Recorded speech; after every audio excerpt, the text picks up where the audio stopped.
Stablecoins work differently, and they're fully reserved by design. A dollar in means a dollar held, typically in short-term treasuries. There's no lending, there's no multiplication. And so, as trillions in transactional value, migrate onto stablecoin rails, the credit obviously doesn't vanish, it relocates. Some of it's in capital markets, private credit funds, programmable lending protocols that, again, sit outside the perimeter of the traditional banking system. What does good tokenization of securities look like at the infrastructure level? How do these deals ultimately come together from the ideating phase to, money being deployed on chain? Welcome back to the Rollup. I'm Robbie. I'm Andy. Robbie and I met at the University of Florida in 2017, where we first found out about digital assets. We learned a lot along the way, and we're bringing you face to face with the leaders of our industry. Sit back, relax, and enjoy today's episode. Here she is. Olivia, welcome. Hey guys. Olivia. So nice to meet you. Welcome. I'm thrilled to be here. Absolutely. We're big fans of tokenization, and Avalanche has, I think, been flying under the radar for a little while, but it's no surprise that you guys are up there with the biggest names in tokenization. It's incredible. Can you just give us a sense of like what you've been up to? Because it seems as if you've been quite busy here over the last weeks and months.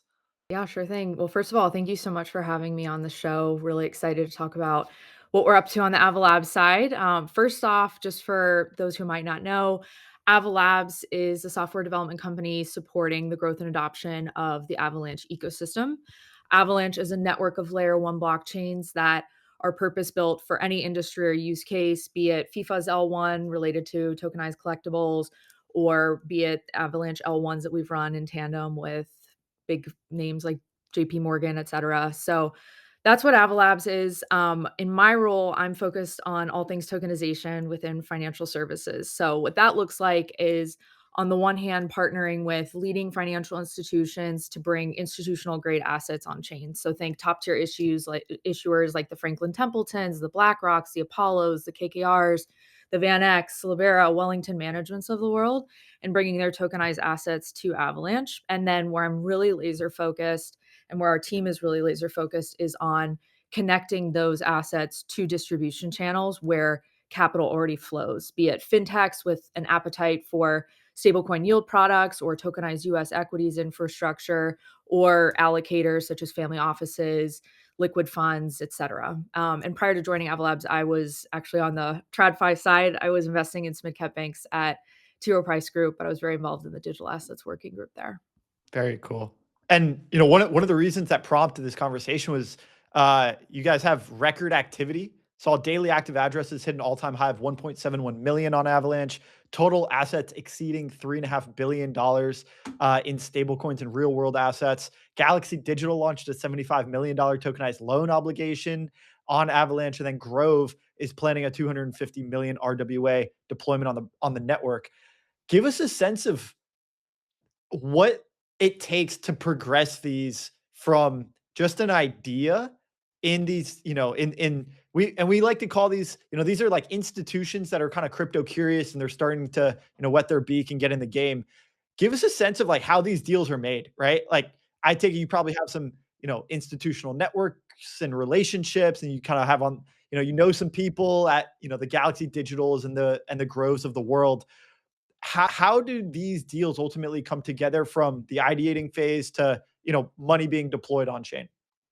I mean, I would say, first of all, not all institutions or fintechs, as we call them, are created equal. And so you have some of the more progressive players like the, forward-thinking asset managers, such as the Apollos of the world, that have been very active in bringing assets on chain, in getting more involved with DeFi. And so that experience looks very different than some of the more, what I call like traditional financial institutions that are just dipping their toes in the space, as of this year. So obviously, it depends on where they are in their educational journey, but what our work is focused on is serving as trusted advisors or consultants, really, that work with these institutions, understands what their actual pain points are, and then where blockchain technology can, in fact, solve some issues or maybe not solve issues. And so a lot of our work, starts with understanding what the pain points are, working with our network of tech enablement partners to effectuate whatever the identified, mutually identified solution may be. But I'd say a lot of it is education, going into these institutions, having educational sessions, Q&A sessions for 45 minutes to an hour, fielding their inquiries about what we're doing, what institutions we've worked with, some of the work we've done with Citi on on-chain FX pricing and execution in the past, some of the work we've done with MAS's Project Guardian, and so on. And so much of it's education, but then once we identify the problem that can actually be solved by blockchain technology, and then the tech enablement partners that can help, resolve whatever the issue is at hand, be it our tokenization platform partners like Centrifuge or Securitize, with whom we've done a lot of work on everything from tokenizing KKR's healthcare growth fund to more recently bringing Janice Henderson's JAAA, JTRSY products into the Avalanche ecosystem through Centrifuge. Some of it's working with Oracle providers, some of it's working with dev shops that can help these teams crystallize whatever vision they have in mind. So that's where the bulk of the work is really, putting the puzzle pieces together on the tech enablement side for these institutions who may be, again, dipping their toes in the space or may have some experience in the space, but aren't necessarily sure on how to execute certain visions. Yeah. Yeah. Yeah.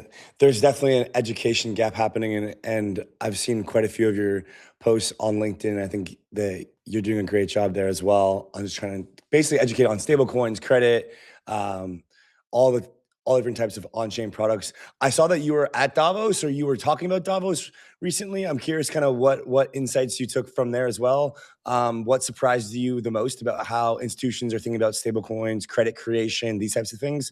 I don't know if you were there or not. So Were you? I was not there on the Yeah. ground, but our Avalanche Policy Coalition team was there. But I tuned into all of the panels, was glued to my screen, as many of us were last week. But on that's a great question. I went in expecting more familiar territory. Mm. Much of these discussions in the past have focused on payments efficiency, compliance frameworks, regulatory guardrails. Instead, I was most surprised to hear central bankers, bank CEOs, executives openly wrestling with a far more, in my view, consequential shift, which is the growing realization that credit creation may no longer be anchored exclusively to bank balance sheets. And so to understand why that matters, and I wrote about this and I talked about this on NYSC last week, is to consider how traditional banking works. So it bundles two functions together. You're holding your money, you're lending it out. When you deposit funds, the bank keeps a fraction in reserve and lends the rest. And that's what we call fractional reserve banking. And it's how credit gets created. Stable coins work differently, and they're fully reserved by design. A dollar in means a dollar held, typically in short-term treasuries. There's no lending, there's no multiplication. And so, as trillions in transactional value, migrate onto stablecoin rails, the credit obviously doesn't vanish, it relocates. Some of it's in capital markets, private credit funds, programmable lending protocols that, again, sit outside the perimeter of the traditional banking system. And so that shift came into sharp focus during the panels on tokenization, stable coins. And there was, one particular panel and Q&A session when a chief economist from one of Brazil's largest banks asked the question on everyone's mind: what happens to leverage and what happens to monetary policy transmission when stablecoins dominate transactional money? And so Coinbase's Brian Armstrong's answer, was pretty blunt. He was talking about, under the Genius Act, stablecoin reserves must be held in short-term treasuries, 100% reserve, no fractional component. And so if customers want yield beyond that, they choose to lend their money out explicitly. And as he put it, it flips the banking model on its head. And it was interesting to see the governor of the Bank of France push back, not so much on the mechanics, but his concern was more historical. And he was talking about how monetary systems dominated by private money have collapsed before. And he pointed to the US in the 19th century, before the Federal Reserve existed, when banks' panics were routine and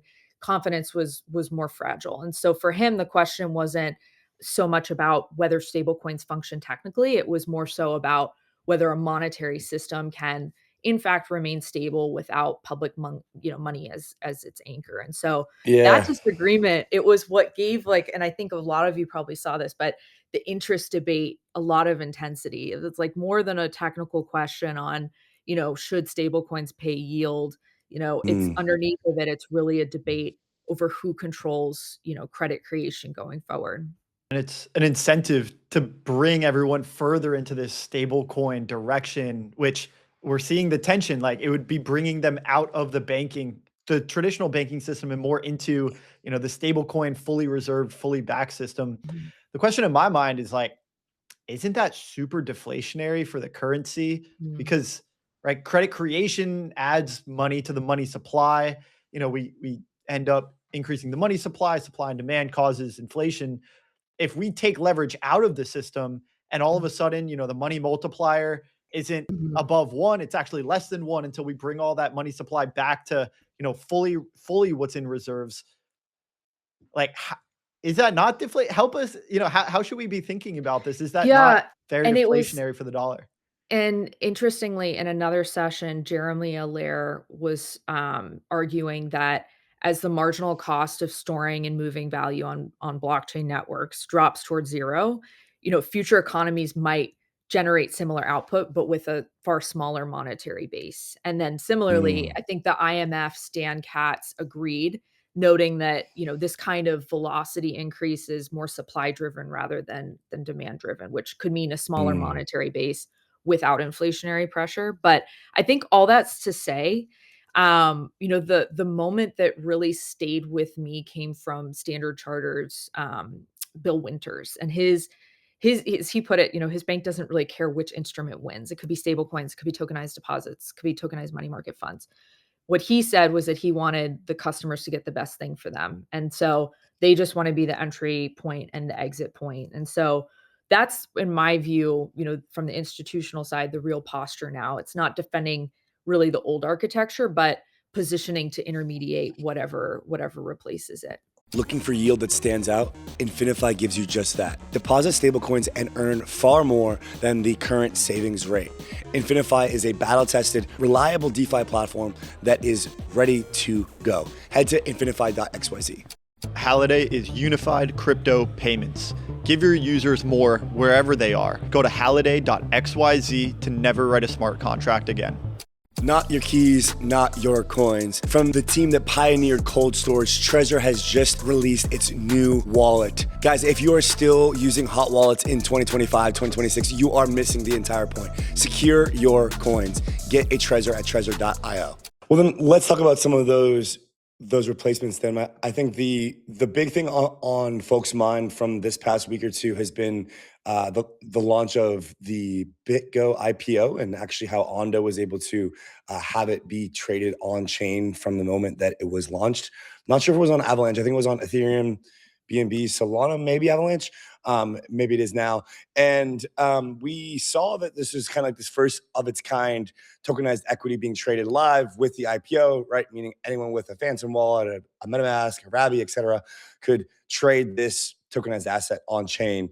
But there's kind of some issues with the way that tokenization is being done on chain right now, specifically around tokenized securities. You've made some pretty strong points around weakening of investor rights when it comes to tokenized securities. What does good tokenization of securities look like at the infrastructure level?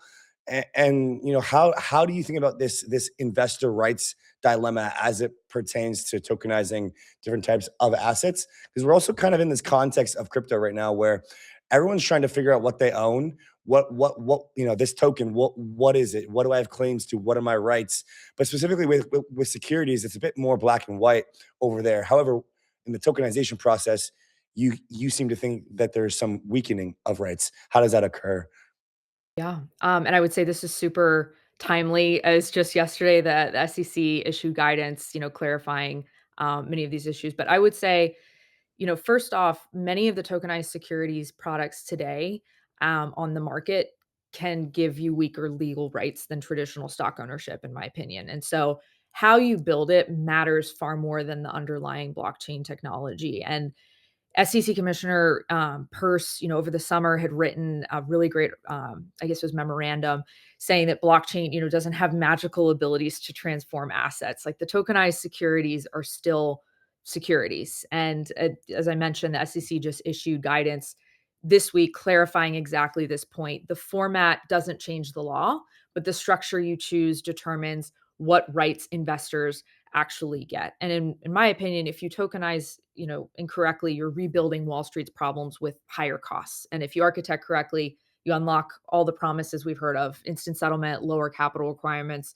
programmable assets, and so on. And so it comes down to a spectrum. Like, are you getting a synthetic claim, a backed claim, or an actual share? And so just to step back, and Chuck at the Stablecoin Blueprint has written a lot of great literature on this, and I refer everyone here to it. But when you think about stock ownership and how it works today, when you buy Apple stock through Robinhood, you don't actually own Apple shares. You own a claim on the shares that sit in a chain of intermediaries. And so how it works is Apple's official shareholder lists one owner, it's seeding company, it's owned by the DTCC. The DTCC tracks clearing brokers like Morgan Stanley, who track retail brokers like Robinhood, who track you. And so each layer handles complexity for the layer below. And you get the economic benefits, dividends, voting rights, price gains, et cetera, but you're not listed as a shareholder on Apple's books. And so you hold a legal claim against your broker for shares. And interestingly, the system was actually created in 1973 because Wall Street was drowning in paper certificates. They literally had to close stock exchanges on Wednesdays to catch up on paperwork. And the solution was centralizing shares at the DTCC and settling through electronic ledger updates. And that was genuinely innovative for its time, because the DTCC could use netting to compress trillions in trades into billions in actual movement. And so that architecture for 1973's problems obviously now creates new limitations. You can't hold your shares yourself. Trading only happens during business hours. You can't use your shares as collateral in DeFi protocols. And so what solved that paperwork crisis 50 years ago now constrains what's possible with modern technology. And now, flipping to present day with the tokenization models that are being proposed, the SEC just released guidance this week that really maps cleanly to the spectrum of synthetic exposures versus custodial security entitlements versus issuer sponsored tokens. And each gives investors really different legal standing. The first model is synthetic claims through offshore SPV structures. So you own the shares in the SPV, but importantly, not the underlying securities. So you're a creditor, but not a beneficial owner. And so if the SPV fails, you wait in line with the other creditors. Corporate actions require manual processing. The voting rights, company communications disappear entirely. Execution happens through RFQ systems or AMM pools with what could potentially be wider spreads than NBBO pricing, which is the best price available across all exchanges and that traditional brokers are required to give to you. And so for institutions, a pension fund can't treat an SPV wrapper the same as actual shares for regulatory, capital and compliance. And the SEC's new guidance makes this pretty explicit that third-party tokenized securities may not confer any rights as a holder of the underlying security, and holders could face bankruptcy risk that direct, shareholders don't. And then I'd point to the second model, which Wow. is that of sorry. I was just going to say, like, the second model of backed claims through custodian tokenization with proper transfer agent and broker dealer infrastructure. That's like what Denari is built. That eliminates the SPV layer entirely. And what's really interesting there is that a regulated broker dealer buys and holds real Apple shares in segregated custody accounts. And like an SEC registered transfer agent issues the blockchain tokens backed one-to-one by those shares. So you own a token representing a direct legal claim on actual Apple shares, not a claim on the SPV, but really on the underlying security itself. And you maintain the full shareholder rights, right? And so that's has a practical advantage of speed and scale because institutions can get compliant access to tokenized equities in a matter of weeks rather than perhaps waiting years for issuers to restructure cap tables. And then the third model I'd point out is where the actual share is through direct issuer tokenization. And this is really a breakthrough model where the company itself issues shares directly on the blockchain. Securitize has talked about doing this, where your token isn't a claim on something else. It's the actual share.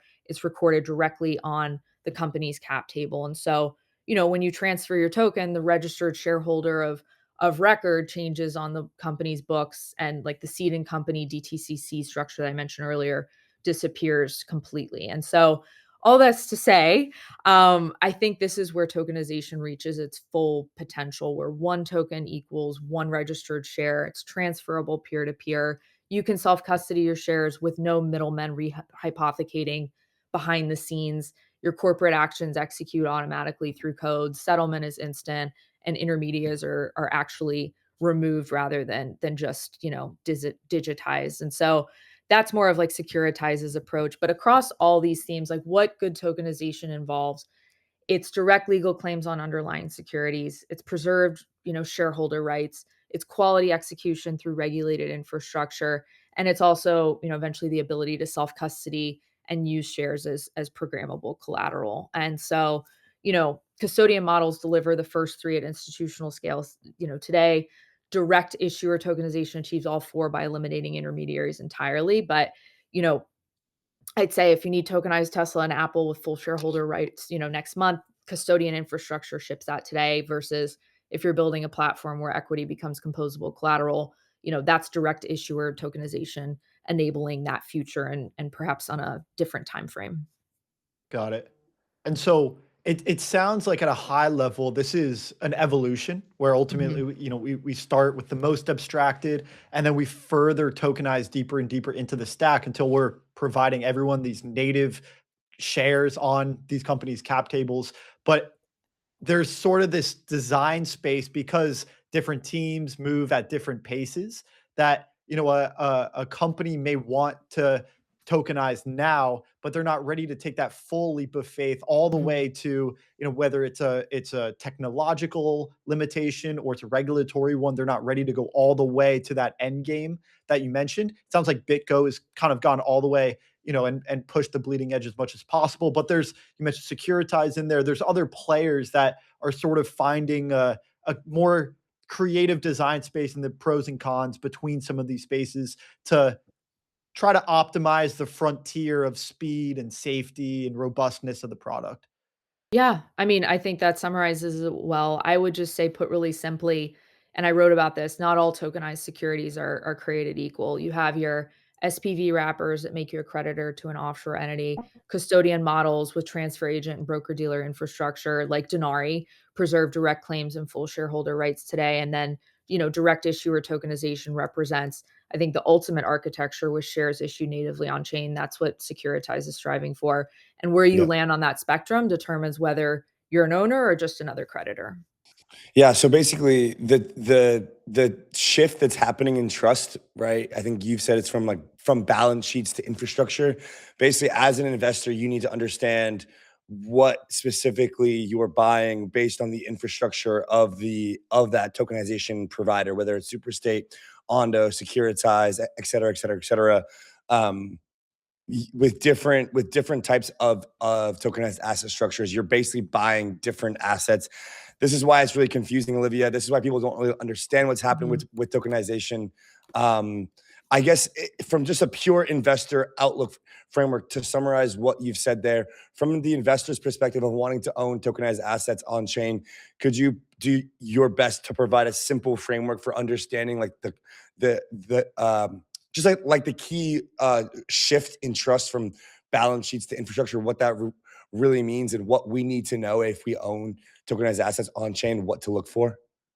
For sure. And I'd say what this means in practice, again, tokenization shifting trust from balance sheets to infrastructure is that trust becomes verifiable rather than assumed. So instead of, again, from an investor perspective, underwriting a chain of counterparties, investors can verify settlement, custody, and compliance directly on the infrastructure. And so when trust moves to infrastructure, the protocol enforces the rules. So you have settlement finality, asset segregation, compliance gates, all becoming properties of the rail itself. It's cryptographically enforced rather than, the covenants that you're hoping someone honors. And so I'd say this is already happening. Like investors are already moving on this.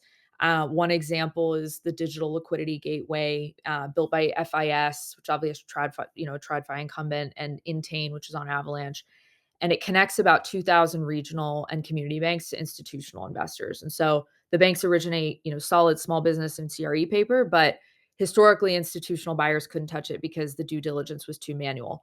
Now, loan level data flows straight from FIS core systems onto a chain, and so investors can verify the underlying assets directly. That's like a key example of when trust lives, on chain in the rail. Investors can transact with smaller originators they previously couldn't underwrite efficiently. And so it opens up asset classes that were just simply too expensive to access while also fundamentally changing how, investors think about counterparty risk. Yeah, I appreciate that. Yeah, I think people are now getting excited about what's happening on Hyperliquid with HIP3, trading a lot of those assets there. There just becomes a stacking of different risks that you need to understand for as you get deeper and deeper into the rabbit hole of using tokenized assets on chain and then actually putting them into DeFi protocols or trading them on perps, et cetera, et cetera, et cetera. Let's talk about some of the recent news from Avalanche, right? So Robbie mentioned the work with Grove coming up, as well as Galaxy Digital, as well as the ETF VAVX. Talk to us about some of the institutional adoption milestones that you're most excited about, that you've been involved in, what this means. Just kind of give us a bit of the lay of the land of Avalanche's state of affairs, and then kind of what you're looking at ahead into Q2 here. As you mentioned, ETFs like, VAVX launched this week. We're very excited about that. And I'd say that ETFs like VAVX are essentially on-ramps that don't require institutions to overhaul their, operational stack on day one. And so, most institutional allocators can't just add, native AVAX to their books. They need qualified custodians, compliance sign-offs, perhaps prime brokerage agreements to be struck. And that's months of internal work. And then ETF eliminates all of that. It trades through existing broker dealers, settles through DTC, and fits into the standard RAA custody arrangements. And it shows up on client statements like any other equity holding. So very excited that, VanEck's Avalanche ETF can now offer that to investors, launched as a US listed product, providing spot exposure to AVAX. It's also really interesting because the fund tracks, price using a benchmark index, but can also generate additional yield by staking a portion of holdings. So really the strategic function is distribution, and you're creating a point of entry for capital that's already allocated to digital assets, but constrained by operational or perhaps regulatory limitations on direct holding. So very excited about the VAVX launch. I'd point to a couple of other teams that we've seen on your Neo Finance roadmap, which I really appreciate, including Open Trade. They've been doing a great job. Whereas most tokenization projects are, getting execution quality wrong because they're solving the wrong problem. I'm really excited about Open Trade and how, they are letting fintechs offer yield products backed by Franklin Templeton's money market funds or Wisdom Tree private credit, BlackRock's high yield corporate bond ETF, and have created a structure where they've been able to secure 25 plus fintech partnerships in just a year and a half or so across LATAM, Africa, Europe, and Asia. And while most RWA platforms are really grinding to get their 100th retail user, Open Trade has done a great job of being very distribution focused and taking a B2B2C approach of plugging into distribution channels with millions of existing customers. And they've done a really great job of getting the B2B2C economics down, demonstrating yield transparency to, really accelerate sales velocity, and then also really, starting with securing the right legal infrastructure to, make it really easy for fintechs and investors to get comfortable with their RWA backed yield. Hibachi is fast and private perps trading, secured by ZK with Celestia underneath. Go to hibachi.xyz to start trading today. Trade on anything: economics, weather, sports, crypto, and more. All on Kalshi.com, 24/7 for the world's biggest prediction market. Yeet is built for big moments. The most fun you'll ever have with your crypto. Go to yeet.com to yeet into your next game. It's awesome. Yeah, I think that's like the next frontier, right? Is actually taking these assets and moving them on chain, and then getting either doing looping, getting additional yield from them, putting them into other DeFi protocols. I'm curious, kind of where you think this all ends here, or where this is all converging to, right? So you mentioned the Neo Finance map. We kind of are looking at this as the intersection of legacy finance and DeFi, right? We're seeing this. It's not fintech, it's not DeFi, certainly not traditional or legacy finance. It's almost like this wrapper around DeFi with a really nice front end. Easy to use, forgot password buttons. It's non-custodial in some neobanks. It's custodial in some more fintech apps. A lot of these things are kind of converging towards the super apps. And you're also clearly seeing that a lot of the blockchains are really, really focused on their institutional approach now. Right. And so I'm just curious, like, where you think this converges to, right? Because we're also seeing NYSE move towards 24/7 markets. So a lot of like the traditional markets are also moving towards the crypto infrastructure. It just really continues to feel like these two worlds are like, rather than crypto and blockchain usurping all of finance, it's like we're like mutually colliding, and then we'll kind of see where it goes from there. How do you see this continuing to play out? What's your kind of multi-year neo-finance thesis with regards to this convergence of these two industries? Absolutely. Well, first of all, I'd say that much of the focus in tokenization has been on the supply side. And what we really need to get right as an industry is the demand or distribution side of that equation, like really bringing assets on chain that have true product market fit and demonstrable distribution channels, be it through fintechs, family offices, other allocators. And so when I think, in 2026 and beyond, especially in the context of RWAs and what's underexplored, when people talk about RWAs coming on chain, the conversation usually starts with inventory. It's about treasuries, private credit, real estate. And you could argue, certain tokenized assets are poised to catch a tailwind this year, depending on your macro view, as a Fed balance sheet expansion and rate cuts, could unleash like a fresh wave of liquidity. Maybe it's LATAM sovereign debt or liquidity sensitive plays like uranium funds that are tokenized that'll really, gain traction. But I'd say that supply side focus and framing really misses where the real change is happening. And I'd say the most underexplored RWA category is not so much an asset class, but more so in the structure. And what I mean by that is it's vaults, the infrastructure that lets you, express investment strategy directly in code with custody that never leaves the investor's hands. And it's really about providing, investors and specifically institutions with greater utility. And so, traditional asset management at this point is duct taped together, like strategies are buried inside legal vehicles, assets are shuttled between custodians, administrators are scrambling to reconcile after the fact, and liquidity is rationed out on a schedule. And even the best designed products end up sluggish, overpriced, and opaque. And if we can find a way for tokenization and RWAs to address those pain points and really incentivize institutions to go on chain simply because it's better, faster, cheaper, then we've achieved our North Star vision. And I'd say one example of that, where tokenization is providing more utility and would incentivize institutions to come on chain is with vaults, which are rules based, portfolio, runs directly in software. Investors can unlock, and retain full control of their assets while, allocation, utilization, and risk limits, all execute in a single settlement environment.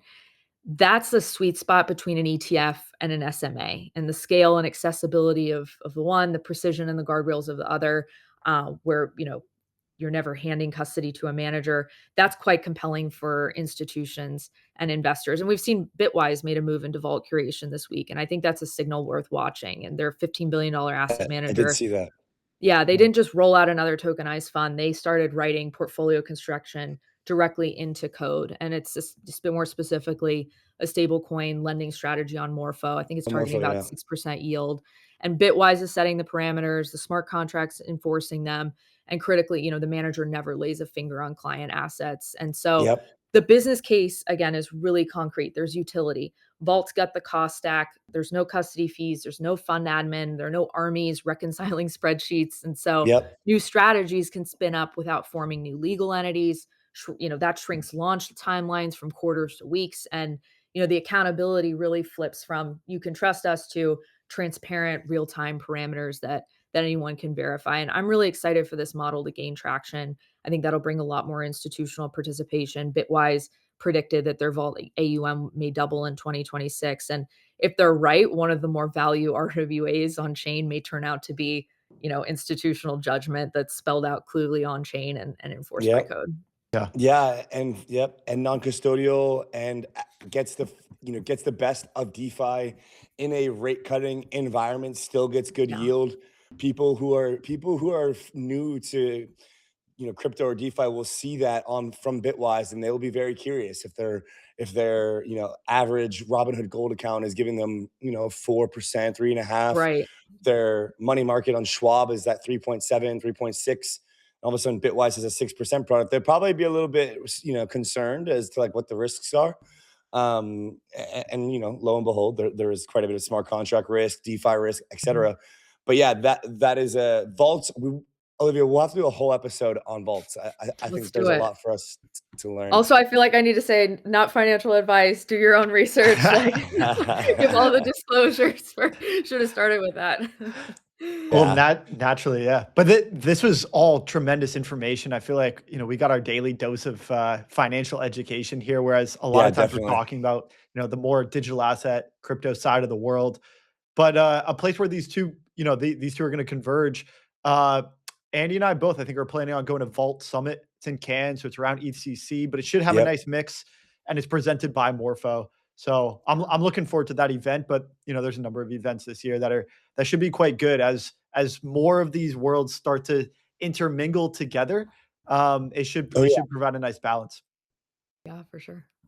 All right, Olivia. Well, we'll see you soon. Thanks so much for coming on. It's been an absolute pleasure. Like Rob said, learned quite a bit here. You're a great speaker. Thank you. Really appreciate you guys having me on. We'll see you again soon. Thanks, Olivia. Bye. Bye, Olivia.